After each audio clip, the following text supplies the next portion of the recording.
Assalamu alaikum 5 class. Here is your book New Oxford Modern English. So let's open your books.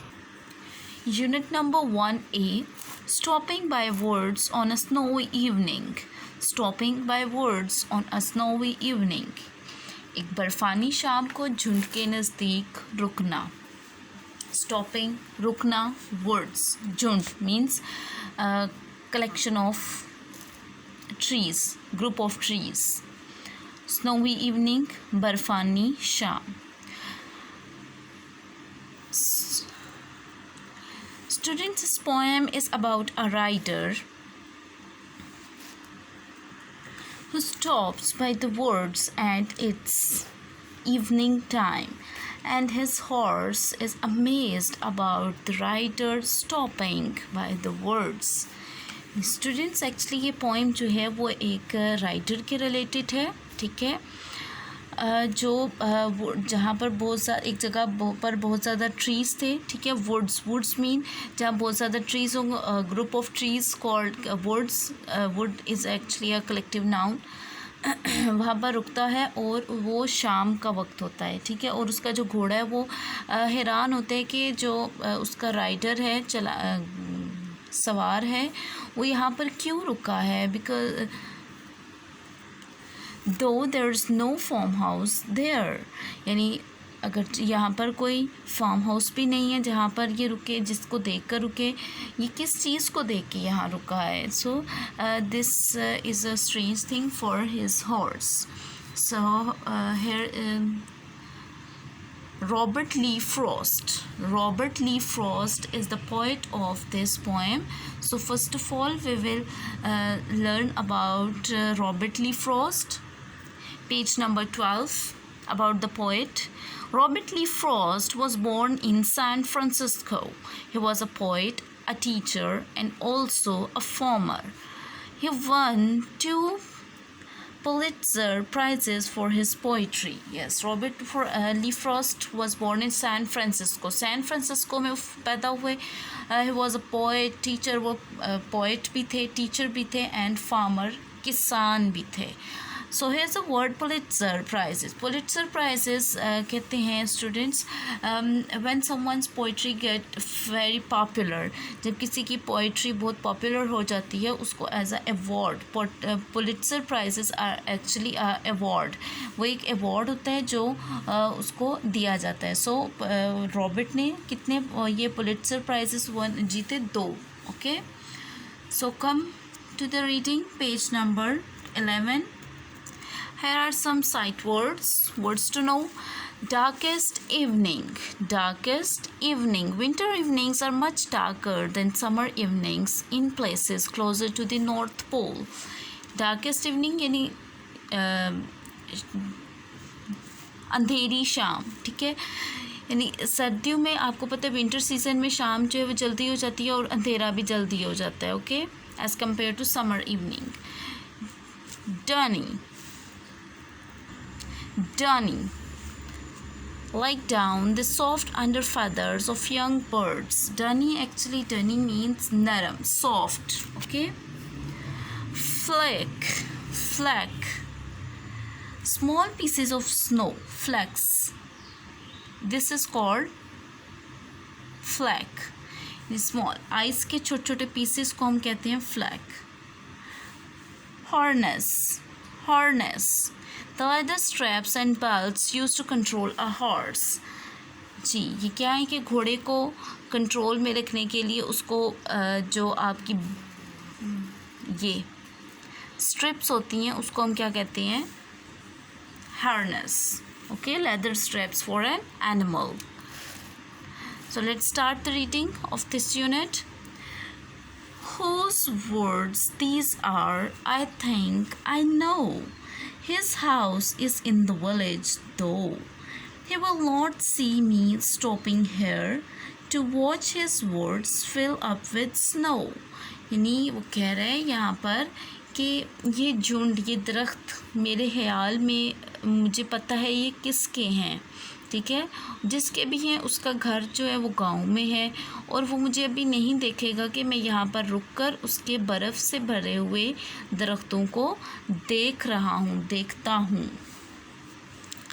My little horse must think it queer to stop without a farmhouse near, between the woods and frozen lake, the darkest evening of the year.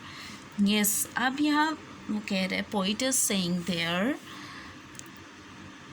मेरा नन्हा घोड़ा इसे अजीब समझता है किसी farm house के नज़दीक ना होते हुए रुकना, यानी घोड़े को ये बात अजीब लगी है कि यहाँ पर तो कोई फार्म हाउस भी नहीं है, तो राइडर जो चलाने वाला है वो सवार क्यों रुका मुंजमिद और झुंड के दरमियान, यानी झुंड दरख्तों के दरमियान, मुंजमिद मीन फ्रोज़न मीन यानी बर्फ़ से ढके हुए, साल की सबसे तारीख शाम पर, यानी बहुत अंधेरी शाम को वो बर्फ़ से ढके दरख्तों के झुंड में वो क्यों रुका है, यहाँ तो कोई फार्म हाउस भी नहीं है. He gives his harness bells a shake to ask if there is some mistake. The only other sounds the sweep of easy wind and tiny flake. अब घोड़ा जो है वो क्या करता है, उसको याद दहानी कराता है, यानी अपने जो बेल्स हैं उनको मतलब मूवमेंट करके उन बेल्स को बजाता है, ये पूछने के लिए, यानी राइडर को ये फ़ील कराने के लिए कि क्या कोई गलती हुई है जो आप यहाँ रुक गए. दूसरी और इसके अलावा सिर्फ वो इतनी खामोश जगह थी, वहाँ सिर्फ घोड़े की आवाज़ सुनाई थी, और दूसरी क्या आवाज़ थी, हल्की सी हवा के चलने की और बर्फ़ की जो थे स्नो फ्लैक्स थे उनकी आवाज़ बस. The woods are lovely, dark and deep, but I have promises to keep, and miles to go before I sleep, and miles to go before I sleep. अब वो राइटर जो है वो कहते हैं, जो पोएट है, झुंड खूबसूरत तारीख और कह रहे हैं, यानी जो ट्रीज़ हैं बर्फ़ से ढके हुए, स्नो से ढके हुए हैं, वो बहुत खूबसूरत सीन क्रिएट कर रही हैं, ठीक है. लेकिन अब उसने किस, यानी राइटर जो है वो कहीं जा रहा है और उसने वहाँ पर रात होने से पहले वहाँ पर पहुँचना है. So he has to leave this beautiful scene, उसको ये खूबसूरत मंज़र छोड़कर आगे की तरफ बढ़ना है. ओके, वर्ड्स मीनिंग स्टूडेंट्स आप नोट से तैयार करेंगे. Come to the question, page number 12. Question exercise A part 1. Answer the following questions. A, to whom did the words belong, यानी जो दरख्त थे वो किसके थे, किसके रिलेटेड वो बात कर रहा था, किसके, उसने बताया कि किसके दरख्त हैं. The words belong to a person who lives in the village, यानी वो दरख्त जो है वो उसका उनका ताल्लुक़ एक शख्स से था जो कि गाँव में रहता है. Question B is, did the writer see a farm house, क्या राइटर को कोई फार्म हाउस मिला था, यानी गेस्ट हाउस नज़र आया था. No, the writer did not see a farm house, writer को कोई, सवार को कोई फार्म हाउस नज़र नहीं आया था. Next is, during which season or month do you think this event take place? Give a reason for your answer. यानी ये जो पोएम है ये जो इवेंट मीन्स यहाँ जब राइटर जो है वो जहाँ पर रुका है वो किस सीज़न में ये हो रहा है, मौसम कौन सा है, और आपने रीज़न बतानी है कि जो भी मौसम आपने बताना है, जिस मौसम का भी नाम बताना है आपने उसका रीज़न भी बतानी है. So in winter because it was a snowy evening, यानी ये सर्दियों का मौसम है क्योंकि वहाँ जो है स्नो पड़ी हुई है, ठीक है, स्नोफॉल हुई हुई है.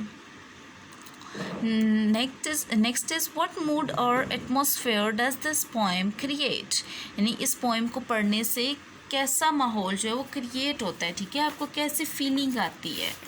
So you will have to write this answer on your notes. This poem creates an atmosphere of wonder, W-O-N-D-E-R, wonder. This poem creates, C-R-E-A-T-E-S, creates an atmosphere, A-T-M-O-S-P-H-E-R-E, atmosphere of wonder, W-O-N-D-E-R, wonder, and mystery, M-Y-S-T-E-R-Y, mystery. Okay? This poem creates an atmosphere of wonder and mystery. मतलब wonder और mystery किस तरीके से वो create करता है कि हमें इसमें क्लूज़ मिलती हैं अबाउट द राइडर्स फीलिंग, यानी राइडर जो है उसकी फीलिंग्स के बारे में कि वो उसको ये सीन किस तरीके का लग रहा है, सीन कैसा है, खूबसूरत है, बट हम ये नहीं बता सकते कि राइडर कौन था, कहाँ से आया and where he is going, और वो कहाँ जा रहा है. Okay, these are question answers. Come on question part 3. Question A part 3. Answer the following questions with reference to context. RTC दिया गया, he gives his harness bells a shake to ask if there is some mistake. नहीं, उसने अपने सास की घंटी को बचाया, यानी उसके गले में जो घंटी थी वो उसने बचाई, ये पूछने के लिए क्या कोई गलती हो गई है. So this is the reference. Now we have to answer the question about these lines. Who is the poet is speaking about. यानी इस ये जो रेफरेंस है इसमें ही वो कौन है, किसके रिलेटेड बात की जा रही है. The poet is speaking about the horse, यानी हॉर्स के रिलेटेड बात हो रही है. What is a हॉर्नेस. हॉर्नेस किसको कहते हैं, हमने ऑलरेडी पढ़ा. Harness is the leather straps. Leather straps होती हैं, ठीक है. And belts use to control a horse. इन लेदर स्ट्रैप्स या बेल्ट्स होते हैं जो हॉर्स को कंट्रोल करने के लिए यूज़ किए जाते हैं. Number C is what is the possible mistake. यहाँ पर क्या मिस्टेक उसको लगी है, घोड़े को क्या पॉसिबल मिस्टेक लगी है. The possible mistake is to stop by woods on a snowy evening. यानी मिस्टेक ये है कि एक तो शाम है, बर्फ़ानी शाम है, ठीक है, और उस शाम में झुंड के पास बगैर किसी वजह के रुक जाना. This is a possible mistake. Okay students, so we are going to wind up our lecture. Nayab Gul is doing very well. She is answering my every question. Good Nayab Gul. So students, take care and Allah Hafiz.